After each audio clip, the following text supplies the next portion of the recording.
sama urusan yang lain-lain daripada Allah Subhanahu wa taala. Tempat kita bergantung bukan Allah. Tempat kita bergantung misalkan bos kita kabur, dan kita bergantung sama siapa lagi? Waduh, bos kabur, masih makan anak ini gimana? Aduh, besok ini gimana? Besok itu gimana, ya kan? Tapi kalau iman kita pada Allah Subhanahu wa taala, nggak ada yang bisa menggoyang kekuatan kita di waktu hidup di dunia.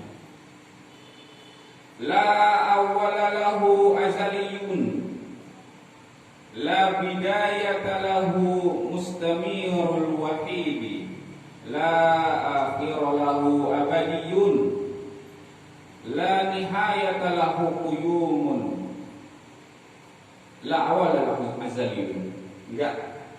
Enggak ada yang mengawali dia, enggak ada yang mendahului dia. Azaliyun sifatnya azali. Azali itu alam yang enggak ada apa-apa. Jadi keadaan yang enggak ada apa-apa. Di situ cuma ada Allah Subhanahu wa taala. Enggak ada langit, enggak ada bumi, enggak ada alam semesta. Ya Allah tinggal itu di situ. Awal, al-awwal.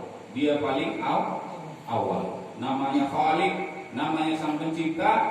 Maka kalau dia menciptakan, dia harus yang paling awal dari yang diciptakan. Gak mungkin bumi duluan baru ada Sang Khaliq, gak mungkin. Gak mungkin ada langit dulu baru ada Sang Khaliq, gak mungkin. Berarti langitnya bukan diciptakan oleh Sang Khaliq. Maka dia harus duluan. La bidayatan lahu. Pencipta juga gak boleh dia didahului matinya.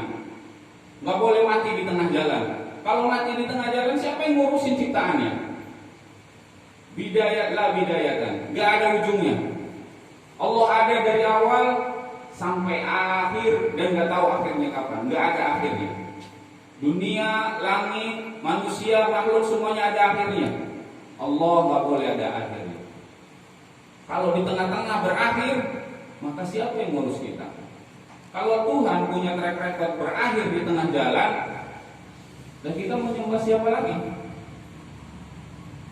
Kayak zaman dulu misalkan, waduh berakhir di tengah jalan, lagi jalan, Tuhannya kebenaran dibikin dari roti, ya kan? Lapar dihajar, habis lapar dihajar, alhamdulillah ada Tuhan. Kebenaran perjalanannya jauh 2 bulan, habis itu makan apa lagi? Tuhannya udah nggak ada.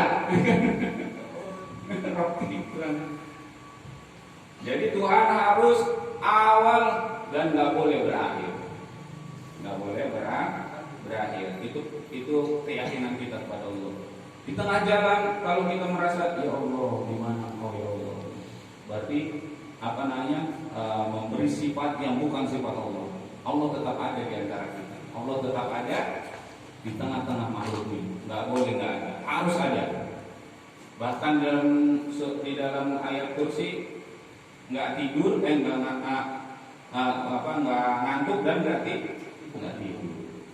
Terus Hayyun, la akhira lahu abadiyun, la nihayata lahu quyumun. Nggak ada akhirnya, dia abadi. Dan juga nggak ada akhirnya, dia tetap berdiri sebagaimana awal, dan juga begitu terus sampai selamanya, nggak ada akhirnya.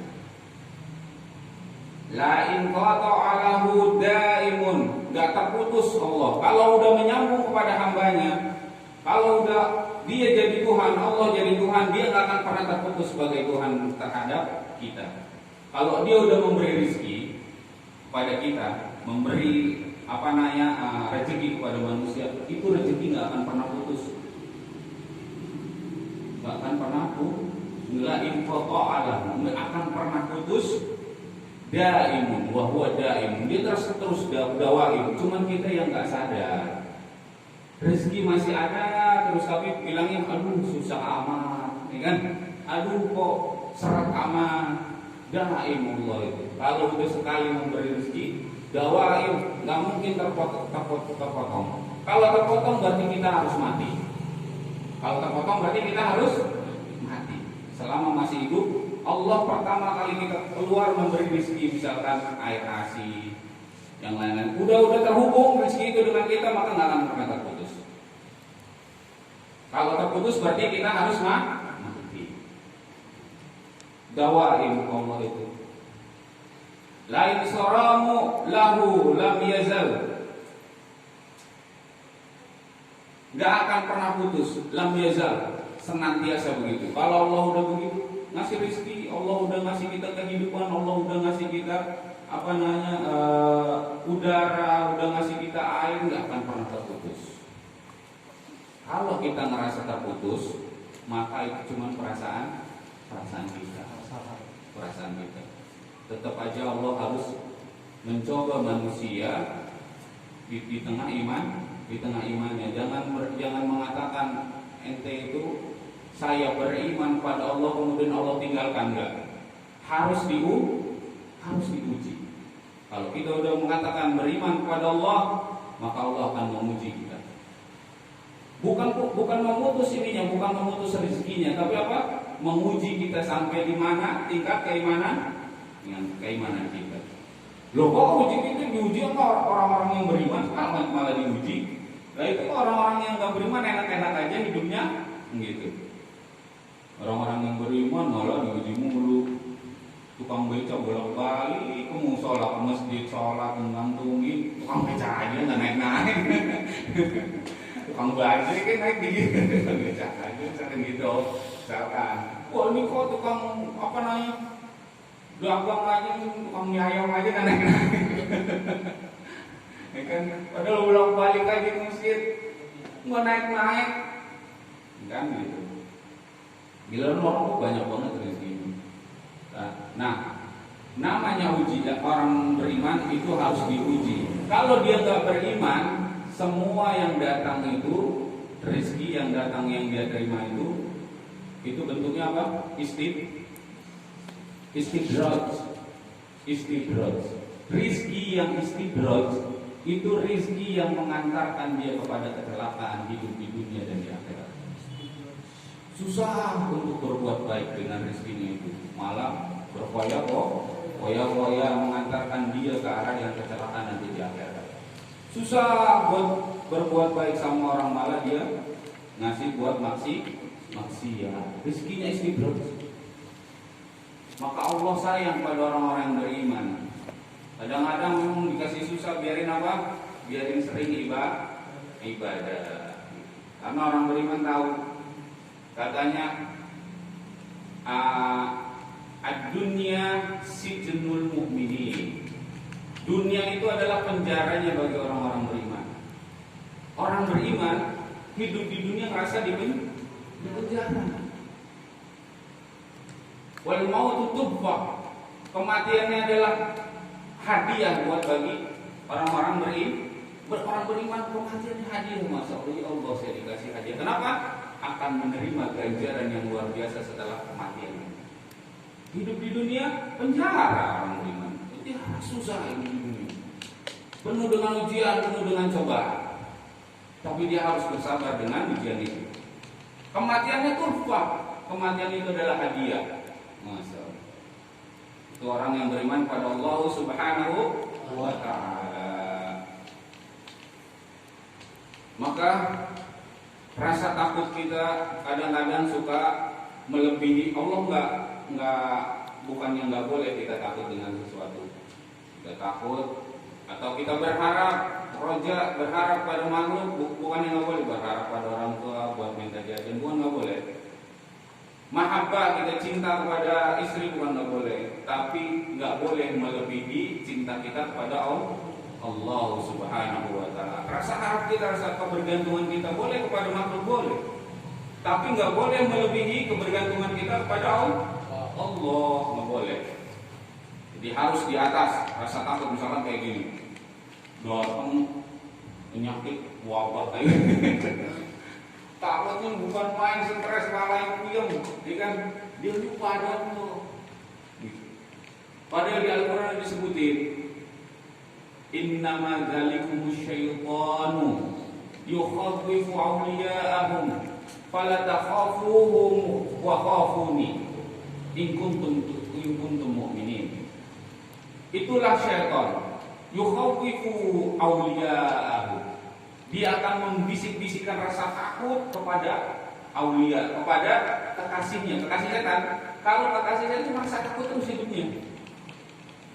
Merasa gelisah, merasa takut, merasa sedih. Itu orang yang dekat dengan syaitan. Al-Quran yang bilang, innama dzalikumus syaitanu yukhawwifu awliya'ahu. Inilah syaitan yang sering ngebisikin rasa takut kepada walinya, kepada kekasihnya. Fala takhafuhum, maka kata Allah, jangan takut kepada mereka. Wa khafuni, takutlah kepada aku, Allah katanya. In kuntum mu'minin, kalau kamu beriman. Maka ala inna awliya Allahi la khaufun alaihim wa lahum yahzanun. Ketahuilah kekasih Allah, mereka hidupnya la khaufun, enggak akan pernah enggak ada rasa takut. Wa lahum la yahzanun, dan mereka juga enggak akan pernah sedih. Itu kekasih Allah begitu. Kalau kita takut begini, waduh, ini penyakit luar biasa ini. Dia lupa yang memberi kematian adalah Allah. Yang memberi kehidupan adalah Allah. Rasa takut kita harus melebihi. Ya, misalkan kita takut, memang takut juga. Misalkan ada, gitu ya, takut. Misalkan ada yang takut sama COVID, misalkan ada yang takut sama corona, boleh nggak? Boleh aja. Tapi rasa takutnya harus dibawa rasa takut dia dengan Allah. Prokes. Kalau kan dulu harus pakai ini masker. Ini apa namanya? Wasilah. Tapi prokesnya orang beriman apa? Rasa takut kita kepada Allah. Prokes orang beriman apa berarti? Sholat, zikir, beribadah yang banyak, itu prokesnya orang beriman. Adapun pakai masker, kita jauh-jauhan harus, bukan yang nggak boleh, harus. Dia apa? Jadi apa? Wasilah. Sebagaimana orang sholat, hukumnya sholat itu kan banyak rukun apa segala macam. Nah, wasilahnya adalah apa? Pakai baju, pakai sarung. Boleh nggak orang sholat nggak pakai sarung? Nggak boleh. Wasilah itu. Pakai baju. Boleh nggak sholat nggak pakai baju? Nggak boleh, harus pakai baju. Tapi rasa takut kita, rasa kecintaan kita kepada Allah, rasa harap kita bukan kepada baju. Kepada siapa? Kepada Allah Subhanahu wa ta'ala. Ini mah apa namanya, pakai ya biasa, ini harus itu. Tapi jangan rasa takut kita kepada Allah dikalahkan oleh rasa takut kita kepada makhluk, apalagi punya.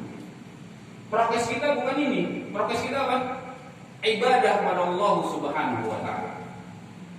Banyakin sholat, banyakin zikir kepada Allah. Karena yang ngasih penyakit, yang ngasih kematian adalah Allah Subhanahu wa ta'ala. Kalau di ini apa namanya, imunnya jadi meningkat. Kalau dites ini satu-satu, kita merasa takut kepada Allah Subhanahu wa ta'ala. Ibadah banyak kan, pas dites imunnya tinggi-tinggi semua. Kebal gitu mah. Oke, karena imunnya tinggi, nggak takut sama corona, takutnya sama Allah. Banyak ibadah tengah malam, berzikir kepada Allah Subhanahu wa ta'ala, imunnya tinggi. Ya?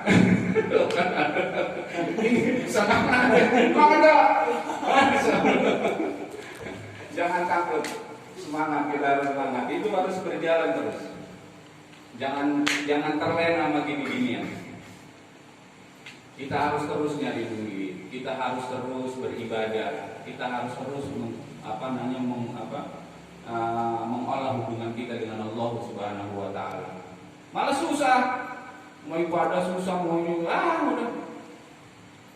Tetap jalanin wasilah sebagaimana yang diperintahkan oleh pemerintah, tapi ibadah jangan ditinggalin. Karena protokol kesehatan kita itu ibadah kepada Allah Subhanahu wa ta'ala. Dia ngasih sehat, dia ngasih sakit, dia ngasih hidup, dia yang ngasih mati. Berarti kita harus berhubungan terus dengan Allah Subhanahu wa ta'ala dengan hubungan yang baik. Itu juga sholat. Harus hubungannya baik dengan jalan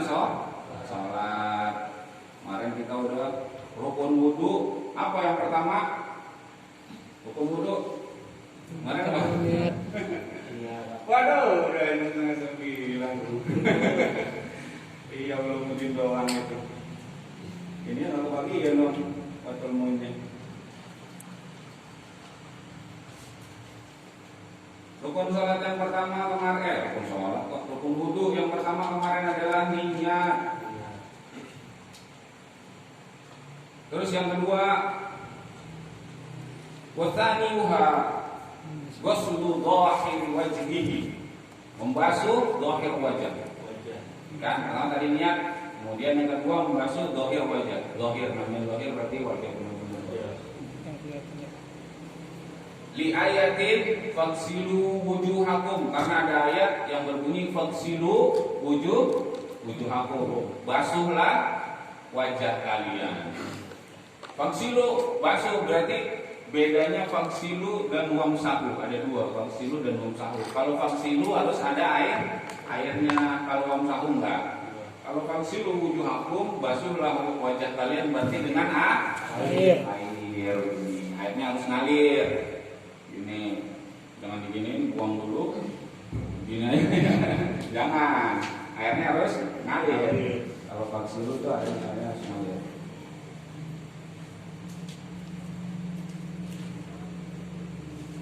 Kemudian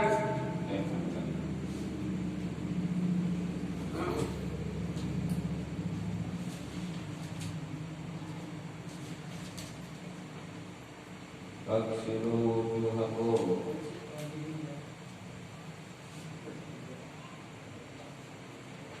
Kalau yang wamsahu itu apa yang wamsahu? Ada yang tahu nggak wamsahu? Yang enggak harus mengalir airnya. Hah? Yang airnya enggak harus mengalir. Hah? Kepala. Nah, kepala kan bahasanya wamsahu, bukan gosala. Wamsahu bahasanya. Kepala maka enggak harus ini buang air ke sini, enggak harus gitu. Kalau wajah dia harus mengalir airnya. Wa huwa tulan ma baina manabati sya'ri ra'sihi ghaliban. Tul itu panjangnya muka. Wa huwa sya'ru ma baina manabati sya'ri ra'sihi ghaliban. Di antara manabati sya'ri, apa tempat awal numbuhnya rambut. Ini secara ini apa namanya? Tulnya. Apa sih ini horizontal atau vertikal ini kalau begini? Horizontal gini ya. Ini vertikal, berarti vertikal awal numbuhnya rambut, wa tahta muntaha lihiyatihi, dan juga di bawah pertemuan ini apa namanya? Ini rahang, ini sini. Di bawahnya ini kan di sini, ini berarti di bawahnya dikit sini.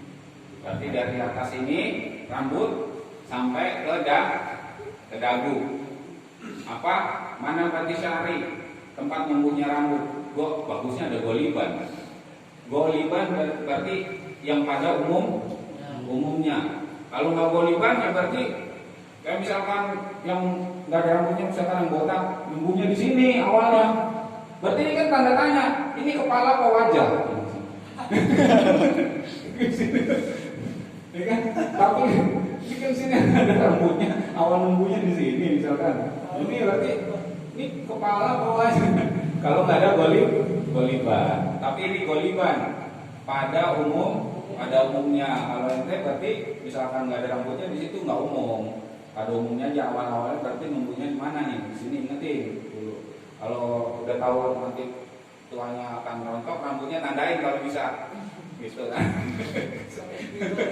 Dulu di sini pernah nih Pak, di sini tandain, kan? Goliban, bukannya yang enggak golib. Terus sampai sini, sampai apa? Sampai rahang. Jadi kalau mau basuh, jangan di sini doang, alis doang segini, harus sampai ke tempat numbuhnya rambut. Itu tulang.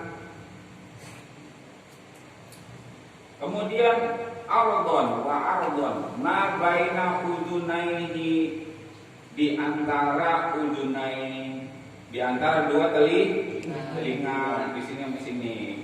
Jadi masuk cambang masuk sini, cambang masuk, terus ini nih yang gini nih, ini kan tahbib namanya, tahbib ini gini nih. Ini masuk juga sini, masuk bagian wajah. Kalau yang punya bewok misalkan, nah bewoknya berarti harus dibasahin juga karena dia bagian daripada muka, karena pertemuan antara rahang dan pertemuan dua rahang, berarti yang bewok ini masuk dalam bagian muka dan dia harus di sela-sela, dia harus basah. Kalau kalau lebat harus di sela-sela. Kalau tipis dia harus sampai menyentuh menyentuh kulit itunya, airnya. Kalau lebat misalkan begini bewoknya, kan itu bewok apa sarang tawon.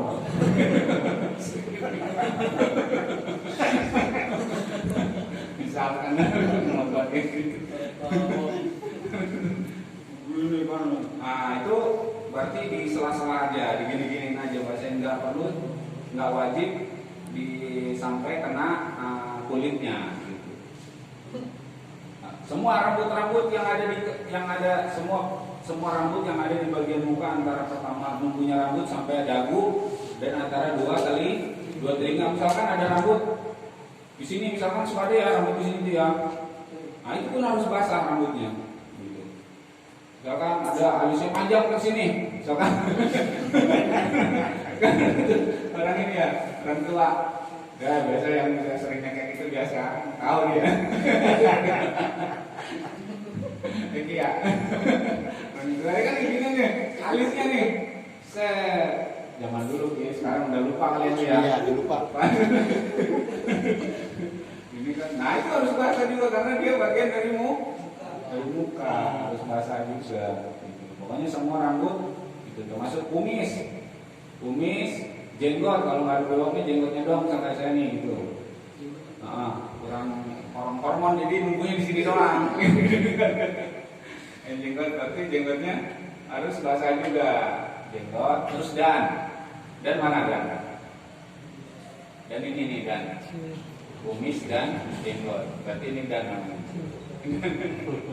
Ini dan harus basah juga. Umur safat. Bagian bibir yang merah, bibir yang merahnya tapi bukan bagian dalamnya. Bagian luarnya yang merah ini dia harus kena juga karena dia bagian dari muka, bagian luar dari mulut. Kalau yang udah ke dalam berarti dia mulut, bukan bagian muka. Nah semuanya itu harus basah. Kalau nggak basah berarti kurang rukun wudunya.